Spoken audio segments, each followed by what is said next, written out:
Yes, I have quite a bizarre background, I think, as I worked for the Soviet government in Moscow. Well, work is some kind of an overstatement of my activities there. But I was one of economic advisors to Gorbachev. I wasn't the advisor, I wouldn't take the blame. And then some kind of window of opportunity opened. I was not prepared to take it, but I immediately, looks like I was still, Soviet trade economy sounds like an oxymoron. But I kind of seized that window and ended up in the United States instead of staying back in beloved Soviet Union. And then so in the United States, I found myself working for the second largest bureaucracy of this planet, for the federal government in Washington, D.C. And I was working at a congressional think tank, which, like, I think all government think tanks did a lot of tanking, but not much of the other things.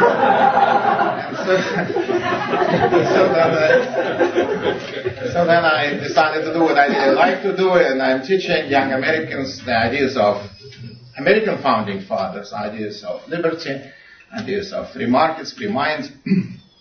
And definitely, I think the lesson that we can learn from the dismal failure of communism is the lesson that we should keep in mind, remembering these millions, tens of millions of people who were slaughtered just to prove that non-working system works, and it didn't. And because of that, I think that the best would be, especially for economists, to look into economics of socialism, economics of socialism. And the in-depth analysis of economics of socialism was done by Ludwig von Mises. He was the first Western economist who in 1918, he wrote an essay, Economic Calculation under Socialist Commonwealth. And in that short essay, he predicted what happened 75 years later. And he was the only one, to the point even that in 1936, Oskar Lange, Polish socialist economist and central planner, he was saying that we should erect a monument to Ludwig von Mises because he pointed to the problem of economic calculation under communism. And that problem is not solved. That's what Oskar Lange admitted. Well, Oskar Lange was then murdered by Stalin, but they didn't solve this problem at all, because the whole idea, I think, was even perpetuated by Lenin himself. In 1922, he wrote in a letter to Dzerzhinsky, he wrote in a letter that even when the whole world will become communist, we should keep one little country capitalist to see what prices looks like. That was even Lenin understood that. So from Misesian theory of socialism is that there are two patterns of socialism. There's a Russian pattern. The Russian pattern is that everything is nationalized, that all means of production are in the hands of the state, in the hands socialized economy. That's that everything is run like, say, U.S. Postal Service system. Having said that, however, I would say everything was run like a financial services system today, or like a healthcare system would look like very soon. Well, you have this in Canada already. So I think we are kind of like in between. Russian and the other one is German pattern. German pattern of socialism is that, and von Mises also, he kind of explained it from a very interesting perspective, because Marx was Jewish, and Hitler, as you know, he didn't like Jews, to say mildly. And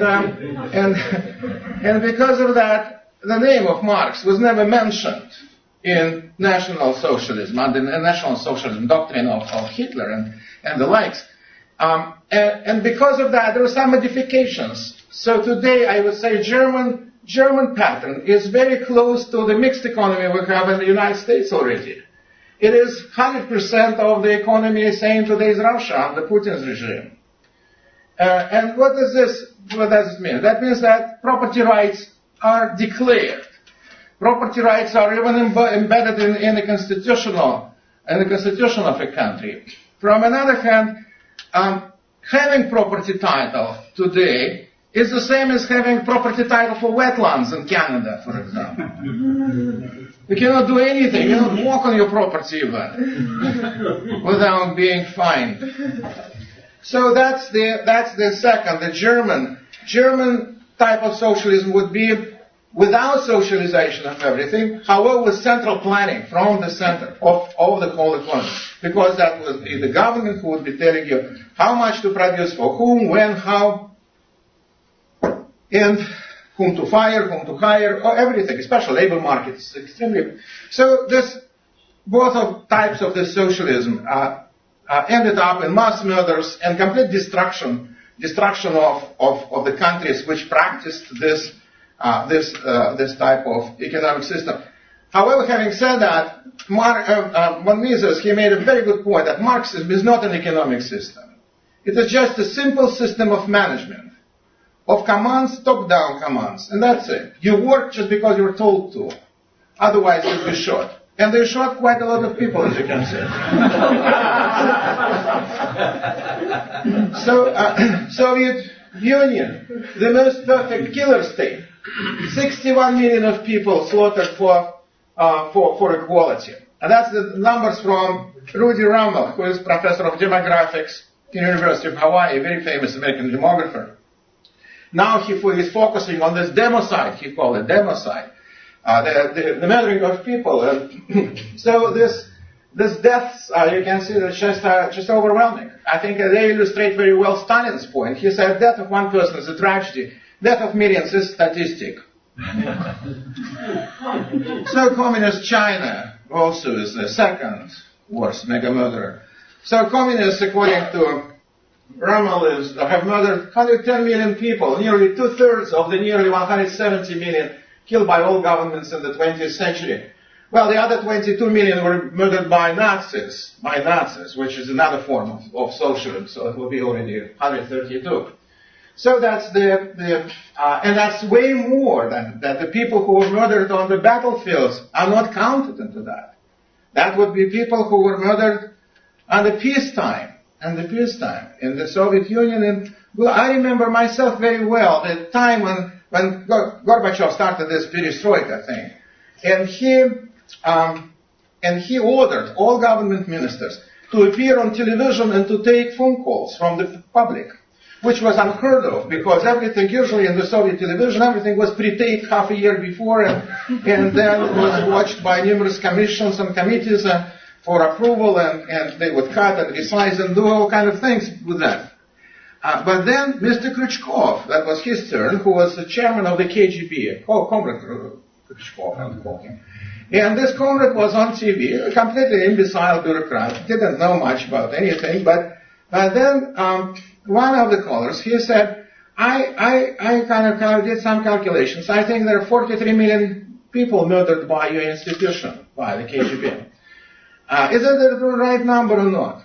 And Mr. Khrushchev said, well, I don't know much numbers, whatever. Give me a week, and I will put it down, and I'll find out how many people. And that was, that was amazing. Yeah, I remember I spilled my coffee on myself. Circus, right? And then, sure enough, a week after that, the whole country was glued to TV screens to find out how many skeletons you have in a cupboard. That just was kind of amazing. And Mr. Khrushchev, he said, well, comrades, the number is about right. But he said it's preposterous to believe that all these people were killed. Most of them died of natural causes. And sure enough, if you don't feed people, or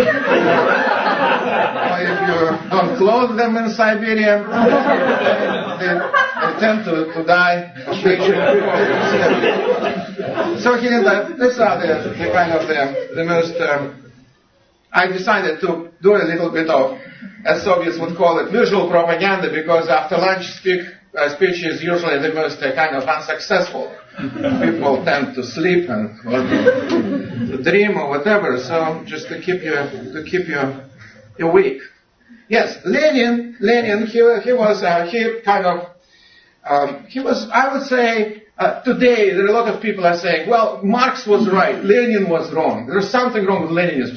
So if you will reread Lenin, you will see he was 100% Marxist, 100% Marxist. The only deviation from Marx was that he was trying to say that the end of the earth or communism could happen in one country, not in the whole world at the same time. That was the only kind of little deviation from orthodox Marxism. Lenin, like all Marxists, like all socialists, he hated gold. He believed that gold in the future society, they will make toilet commodes out of gold, because gold was specially designed by nature to be in contact with the human waste, because it is such a bad thing morally, and from another hand, it is also very good from corrosion point of view. And so he probably could do that, and he didn't live long enough, but he probably could do that because as urinals and commodes probably could stay in place because Chikan would kill anybody who would try to remove them. And sure enough, there is a Chinese communist who became a billionaire, and he made this, for a trifling sum of $7.5 million. And so there's another mass murderer, Leon Trotsky. Trotsky is kind of a hero for our neoconservatives in the United States. However, Trotsky, if you will look at Trotsky's writings, he was not a humanist. No, he wrote in his book on revolution that we inherited from Tsar, we inherited very poor human material. That's how he called people, which only can be mended with mass shooting and forced labor. And that's what his program, life program, was to do that. And then comes this person who killed more people than all other people combined. At least one Russian historian, Roy Medvedev, he did these calculations of who murdered how many. And so from that perspective, you judge Stalin definitely. Amazingly enough, he looked like Boris.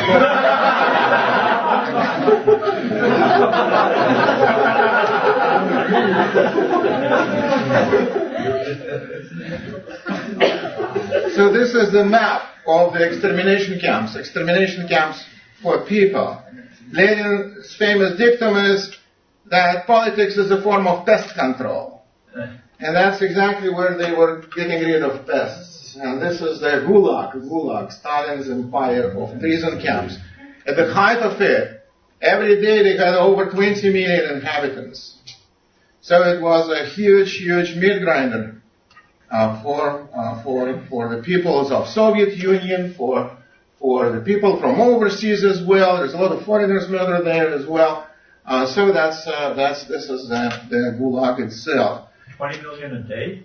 No, 20 million. They were all the time populated by this amount. Okay. Yeah, no, they were dying of natural causes one by one. Not right away. No. At the height of the murders, they were murdering 12,000 a day. At the height of murders in 1937. And at that time, why do I know? Because I did some research on this. Because Robert La Follette, who was the governor of Wisconsin, that's where I'm from. You can recognize this accent, And the governor of Wisconsin, Robert La Follette, he visited Soviet Union in October of 1937 when they were murdering 12,000 a day. Returned back to Madison, Wisconsin. That's where our previous speaker got his indoctrination. And returned back to Madison, Wisconsin. He said, "I saw the future and it works." And so that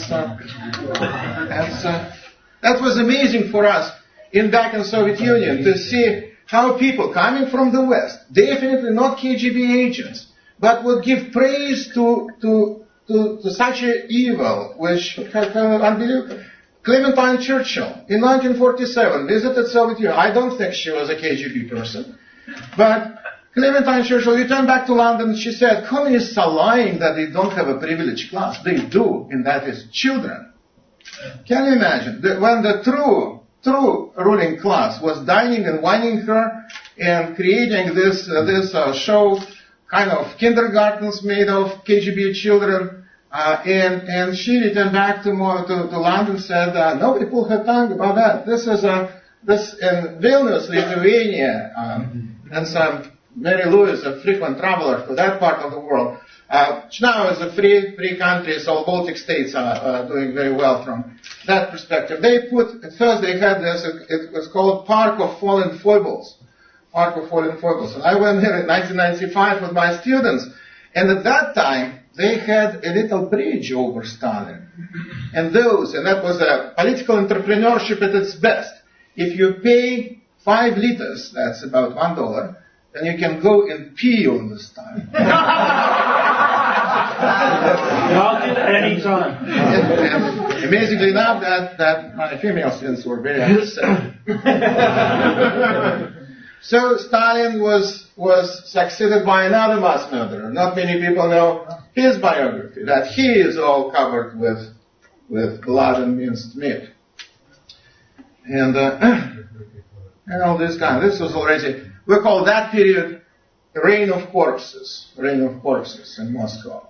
And usually the saying was that the working day in Kremlin would start with resuscitation, and then it's giving away orders and medals, and then it's clinical death again. And this is my boss, and my immediate boss was first deputy prime minister of Soviet Union, who was confident he should be blamed for. And he would all the time return from meetings with Gorbachev and would say, what is happening behind this birthmark? Because nobody really knew. What happened actually? Why communism collapsed? Why they couldn't survive another 10,000 years like was predicted by the CIA? Because they removed fear out of the system, which was glued only by fear. There's nothing, no other explanation. You have a command economy. If you have people are being shot for not working, and if you stop shooting them, that's everybody would stop working, and that's exactly what happened. There was even a joke I remember in Moscow at that time, that a CIA agent is in Moscow, and he's walking into a shoe store and writing in his notebook, no shoes, going to grocery store, no groceries, going to a pharmacy store, no medicines. And there was a KGB guy looking over his shoulder, and he said, you know what? He said, 10 years ago you would be shot for doing that. He writes there, no bullets. And that's exactly.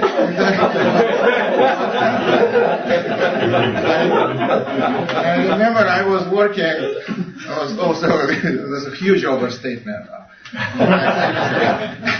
Was working for the Soviet Bank for Foreign Trade at that time as a chief consultant. And my secretary, her name was Lena. She was a very nice lady, 23 years old, Communist Party member already, an evening student of Moscow State University, came from communist family and whatnot, from very devoted kind of people. And I saw her picking up paper clips, putting it into her purse. And I said, Lena, why are you stealing state property in such strange form, paper clips? And she said, Yuri, what else can I take from this? And she used that word office. Just show me, I'll take that. Said nothing else to take. Can you imagine where I'm working? And so she was taking this thing. And I thought, and I remember I was walking back to the metro station. I was thinking, if people like her already are coming to work only to steal stuff there, because she wasn't doing anything at all, work-wise.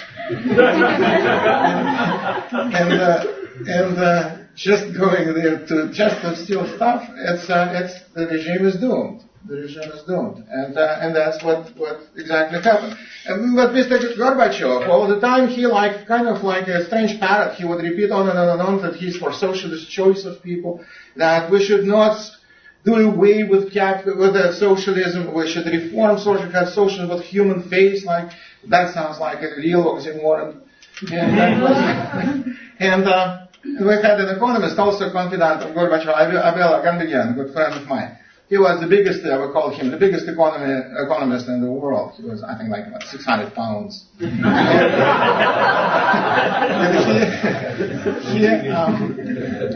Yes, and one meeting he said, and Gorbachev was saying, like, we should have a plan, like at last. His point was that planned economy didn't work because we didn't have a good plan. And all the time we would fail to make a good plan. So if we would, at last, we would make a good plan, then everything would work. And he said, Abel, what is your plan? And Abel didn't realize, the big economist, didn't realize what he's talking about. And probably he was daydreaming about food or something. And he said, my plan would be to build a Swedish model in the Soviet Union, Swedish model. And Gorbachev, he looked like him, like he's crazy. He said, where will you get all the Swedes?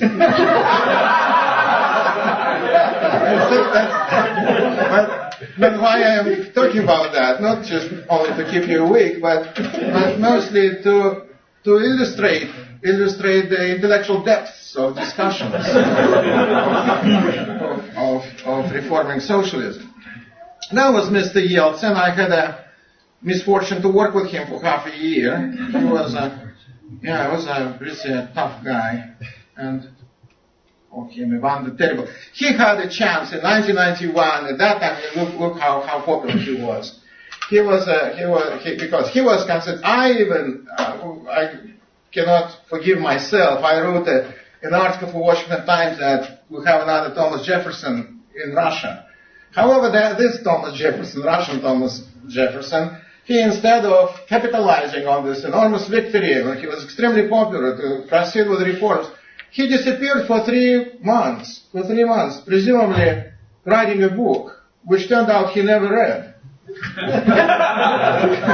And because I was watching, I'm not making it up, I was watching a TV press conference with Mr. Yeltsin.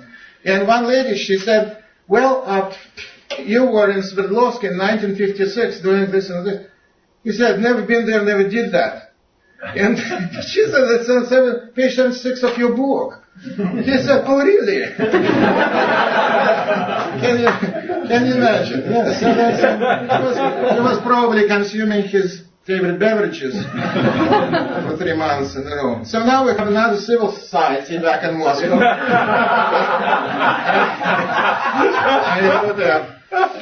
I wrote an article, my kind of congratulatory article for Mr. Putin, which was the last article published in Russia. The title of article was translated from Russian would be voting for meat grinder. And I think that's exactly what they did, because you know that Mr. Putin is a career KGB officer. He proudly represents that very institution, who murdered so many of his compatriots. And he is in the same mood again. Yeah, so now he is together with it. But it's amazing, Mr. Medvedev, the present president of Russia. I have my own person in Kremlin, a sleeping cell, who is a lawyer for Kremlin, and a very nice and joyous Jewish personality. And I called her and I said, why Medvedev? I mean, first, I called her and said, what do you think about elections? That was February, March, where he was elected. She said, I don't like this guy McCain. I said, no, your elections. She said, yes, we do have elections. But he was already elected, because we have only one elector, and already that elector elected Mr. Medvedev. But I said, why the elector elected Mr. Medvedev? Nobody knew him or not. And she said, come on. She said, you've kind of completely lost your ties with your motherland, because he's shorter. I said, what do you mean by shorter? He said, that's the only person in government who was shorter than Mr. Putin. And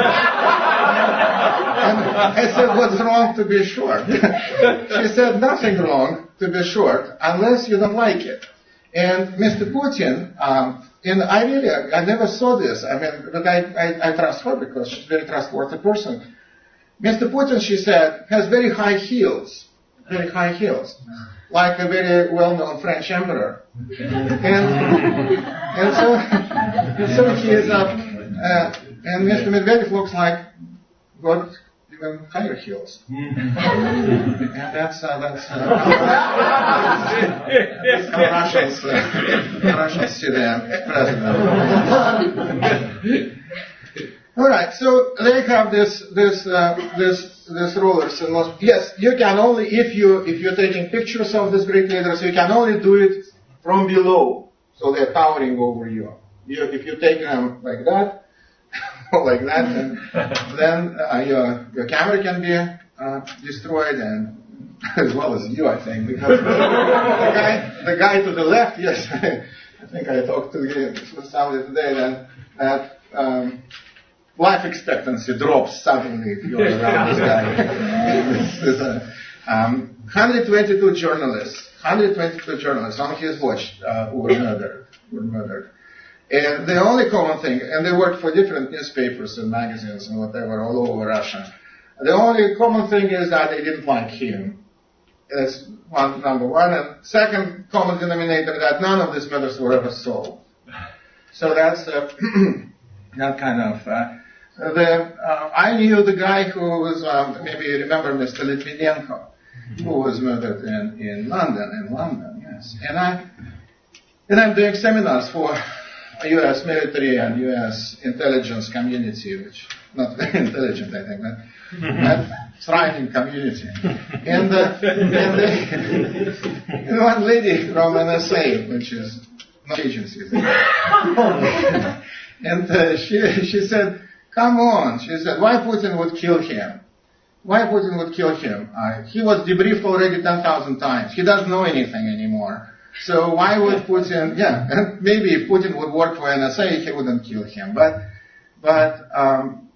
because he doesn't, he killed him right away. And I can see him looking at the menu of poisons in Kremlin and picking up the most extravagant and the most expensive one. It's about $100,000 worth, the necessary amount to kill a person. $100,000 worth. It's very extremely expensive. Only governments can have it. That's kind of, again, well, I'm not for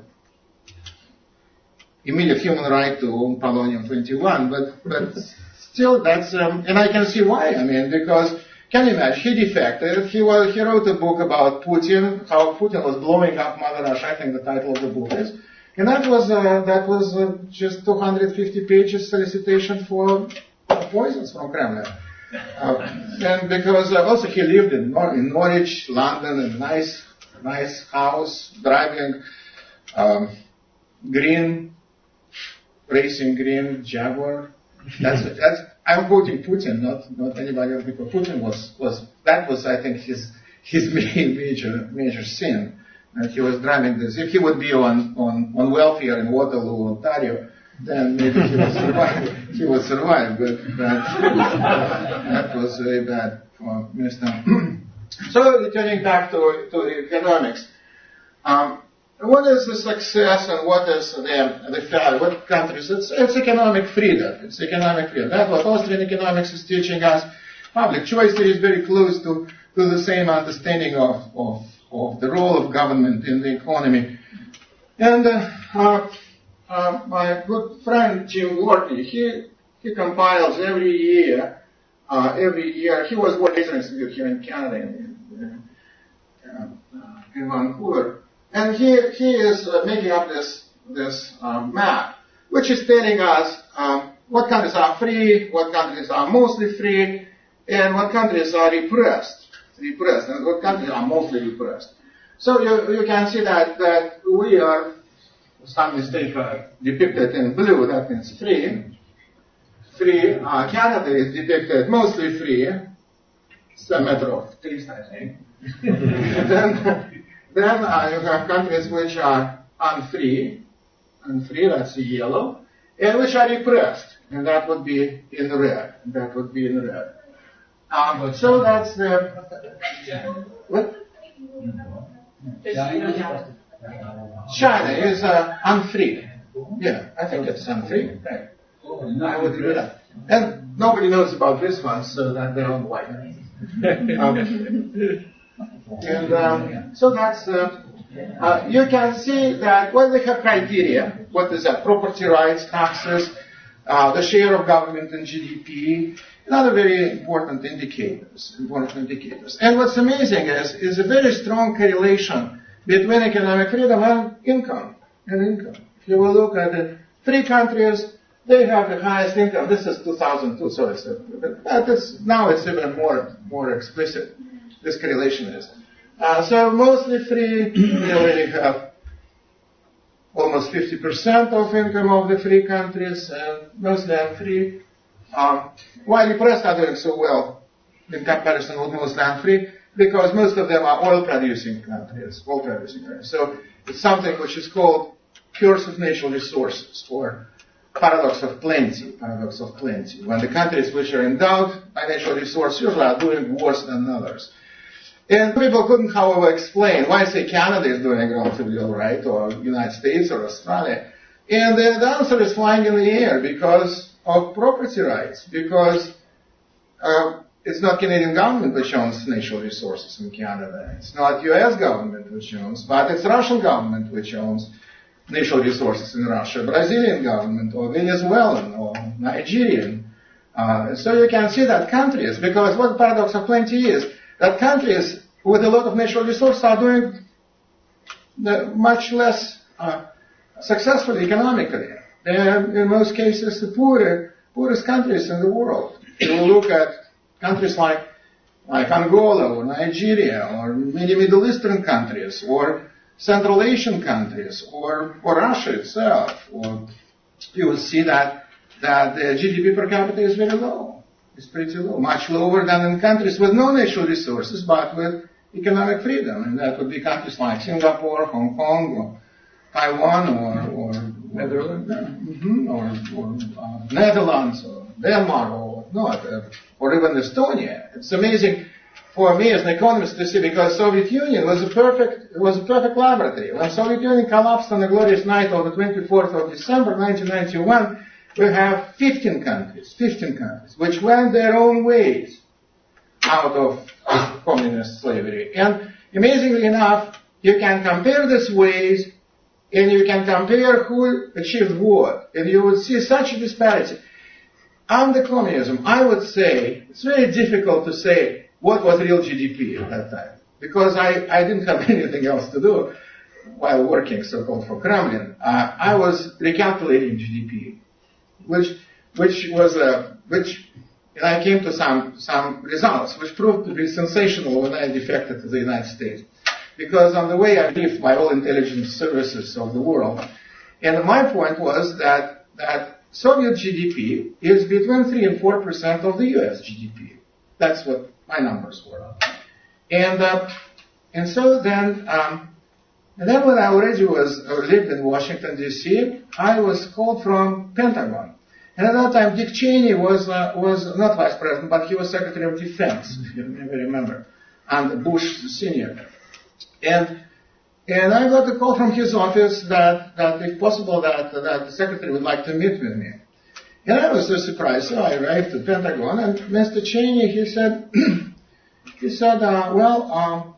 he had kind of a folder, probably my folder or whatever, because he was looking at the folder. He said, you said it is 3 to 4. CIA believes it's 62 to 64. And British intelligence believes 58 to 59. So the truth should be somewhere in between. I said, yes, Mr. Secretary, it is in between 3 and 4.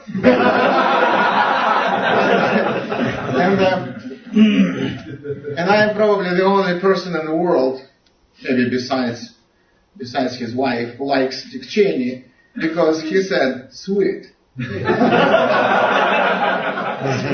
response was, sweet.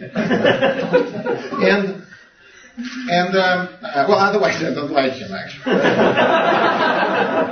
But what I'm saying is that nobody knew what the real GDP is, what the real numbers are. And so people were making intelligent, not so intelligent guesses about this.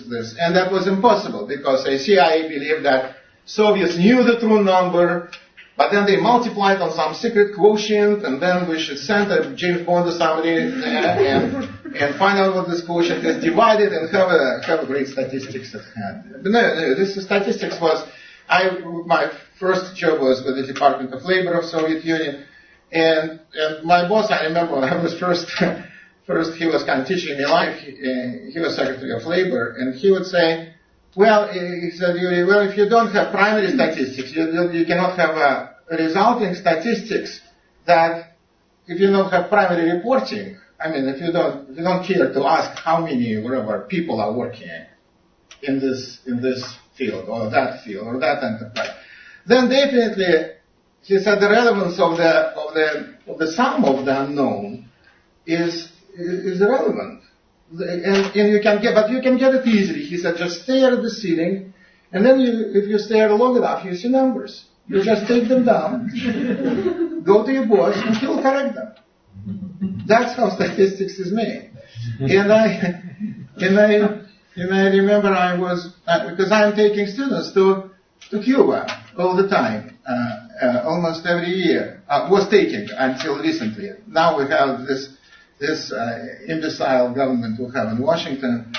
They decided that people abuse short-term. You know that American citizens cannot go to Cuba. There's another restraint on our liberty to do things.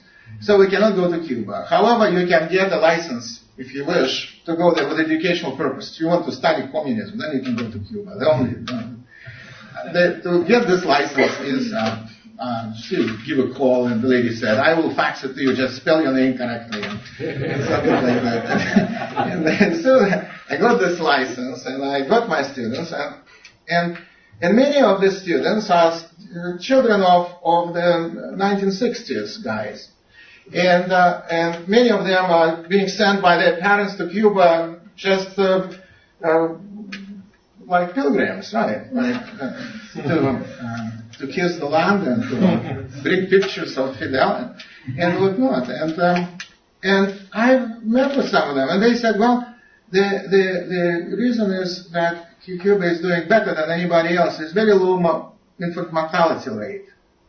Very low infant mortality rate. Clinton's economic advisor, what's her name was, Laura Tyson, yes, she came up with a book even praising Cuban communism, saying that they achieved the lowest infant mortality rate.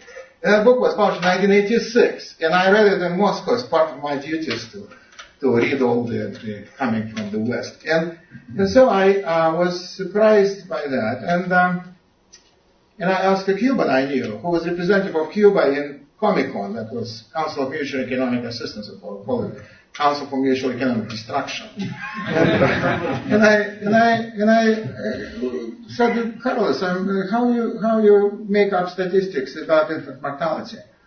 And he said, we'll never make up anything. I said, how do you fake statistics? He said, we don't fake statistics, we make.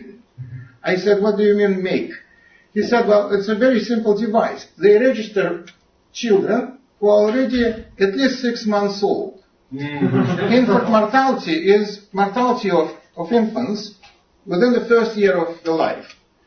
And most infants die within the first week of their life, who are doomed to die, right? So the departed are departed outside of statistics, and the others are factored in already, those who probably would not either die or would not. And now, however, in Cuba of today, I think that they gave up this as well, because everything has fallen apart to the point I don't think they register anybody for anything. It's such a sad place to be, really. But so now the point is of the people in Washington, that you can only go to Cuba for a longer time. Because Colin Powell did a report on educational exchanges with Cuba, of the U.S. citizens, and that many of them, instead of studying there, meaning socialism or whatever you can study there else, that they, instead of that, they're swimming and snorkeling and scuba diving, even to the point that I thought I had an FBI agent with my group who kind of reported what I'm doing there. And so the idea now is that if you want to go to study to Cuba, it should be at least semester long kind of stay. And I would say I would prefer probably a Waterloo Regional Jail for a semester on the island of freedom. And it's really very sad what happened over there. So this is a kind of like an European perspective. You can see that some post-communist countries. So returning back to that 3 to 4%, I think that incomes of people were about $2,000 per year at the end of communism. About that time. I think that Soviet economy size-wise was at that time a little bit smaller than the economy of the state of Illinois and a little bit bigger than the state of Georgia. So kind of like in between.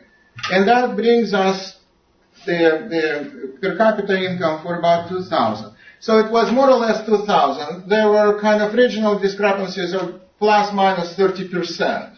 For example, in Central Asia, people live poorer, say minus 30%. And kind of like Belarus, which was a star performer under communism, they did much better than in Central Asia or on the average, also about 25-30%.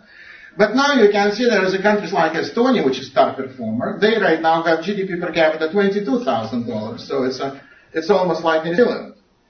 Then you have all the Latvian and Lithuanians, and Russia is number 143, I think it was somewhere here. 131, yes. And Belarus bottoms this thing with the $900 per capita. With countries in Central Asia, 420, Tajikistan, that's the worst performer. Turkmenistan, 600, but nobody knows. I don't think that's just it. Probably they stayed long enough. Those numbers, yes. Because there's Mr. Nuriyev, who is the president of Turkmenistan, is an amazing guy. He is a great poet. He was a good poet. He wrote like 7 volumes. That's why people elected him president. They thought he was a good poet, so he can at least read poetry. And instead, he began to murder people like there is no tomorrow, and he came up with a lot of very extravagant kind of things. For example, he built a monument. His mother died, and for this sad occasion, he built a gilded monument for his mother, 32 meters high, standing before the presidential palace like this. And so every morning he goes there and waves her, and she is kind of standing right there. Then he was 62 recently, and he gave $100 to everybody who is 62. It was very, very interesting, the distribution of income scheme. I'm afraid they will learn about that in Washington. Maybe we should do that. Yeah, that's at least, I think, more just or more fair. So, kind of finishing this point about Russia, I would like to quote pioneer of Austrian School of Economics in Russia, Mr. Bogdanov, who was, I think, probably was the only. They all the time say that Stalin and Lenin, they killed 61 million innocent people. Well, Bogdanov was one of them, but he was not innocent because he said that, you can see. He said, government, whether communist or not, is above all is a special form of social consumption, authoritarian regulatory organization of mass parasitism and destruction. It's a matter of degree rather than principle.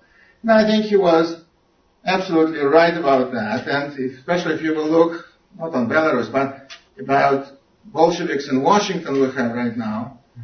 It's have Alan Greenspan. You maybe remember that Alan Greenspan was co-author with Ayn Rand. And in 1966, they published a book together, Capitalism, the Unknown Ideal. And in that book, it had a wonderful chapter on gold standard and economic freedom. And in that chapter, he was saying that economic freedom is the basis for human freedom, and gold standard is the basis for economic freedom. And then, sure enough, now he is being treated like dirt, not because what he did as chief inflationist of the United States, not because he was a central planner, but because of what he wrote for Ayn Rand at that time. And that was kind of a funny episode. I even wrote about that on Ludwig von Mises' website. And I got a phone call at 2 o'clock in the morning from Moscow. There was a guy whom I know. He was former general of the Soviet army, and he was a general, medical corps general. And they would all the time present him and all because he was the only Jewish general. And so he was everywhere, right? And they would remove his medical chevrons, so he's just the general. And so he quit when Soviet Union collapsed, and now he is a huge pharmaceutical kind of tycoon. And he told me he forgot about time difference between U.S. and Russia. I think he was just drunk or eating his pharmaceuticals or whatever.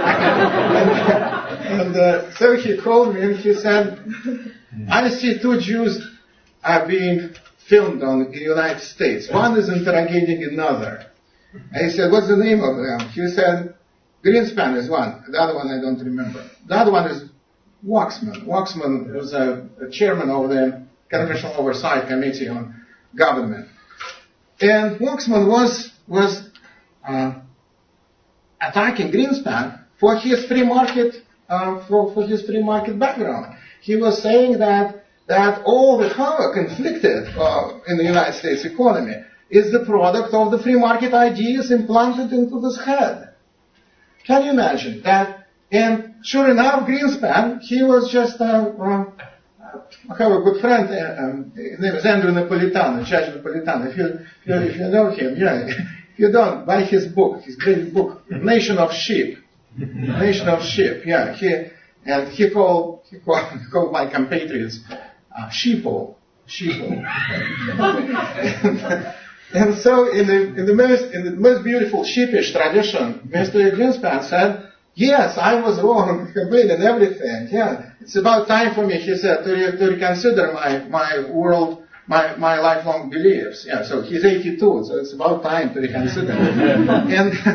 And so his point was that free market didn't work, and my ideological kind of insanity led to all this crisis, which was kind of shocking, and it's awful. That's products of, yes. And he is there. And Mr. Greenspan, he was the one who would usually come on the Capitol Hill like he's their own consul. Everybody would just stand up immediately. They were praising Volcker. Volcker was puffing these awful cigars on everybody. And this one, however, he looked very academic, and everybody just loved him enormously. And another central planner and regulator, McCain, I put it down just because otherwise people would think I'm making it up.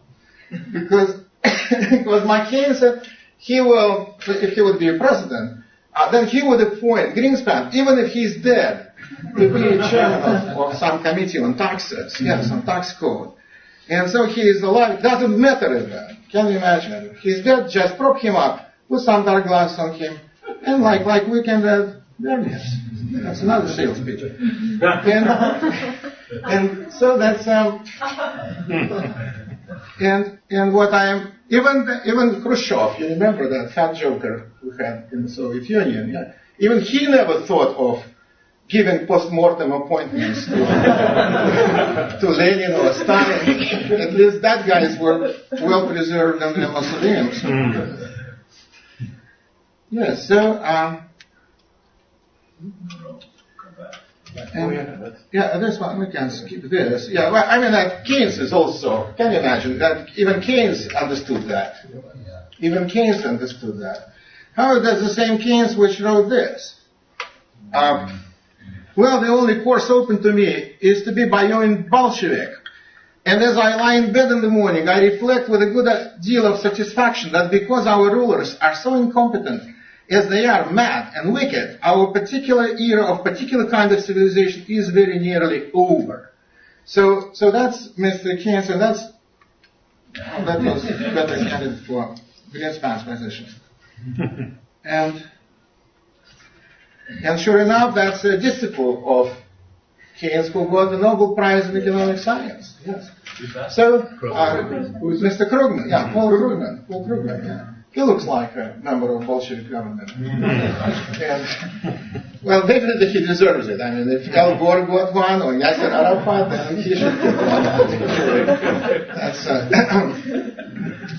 well, on this cheerful note, I would be happy maybe to discuss whatever questions you have or maybe comments.